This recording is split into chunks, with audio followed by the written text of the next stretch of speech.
Voici en cours de préparation les timbres pour les futures fêtes de fin d'année.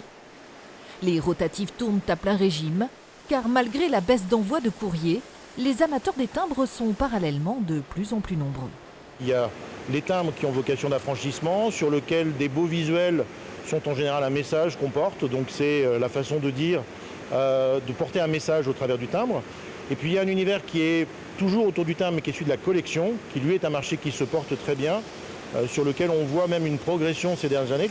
Créée en 1970, l'usine du timbre compte vivre avec son temps. Si la production de ce petit affranchissement collant représente encore aujourd'hui 60% de l'activité, derrière ces portes, on a fait place à d'autres types d'impressions. Cartes postales personnalisées ou encore travail sécurisé, comme des chéquiers ou des papiers d'état civil. On a un plan d'investissement sur plusieurs années et qui nous permet d'adapter l'évolution des attentes de nos clients et de produire de plus en plus de nouveaux supports plus sécurisés. Dans un domaine plus original, on fait aussi des étiquettes pour des bouteilles de vin, par exemple, pour des marques haut de gamme, qui est une façon de nous diversifier.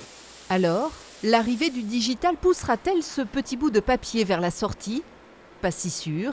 Avec ses couleurs, ses messages ou encore ses engagements politiques, le timbre a encore sa place sur nos enveloppes.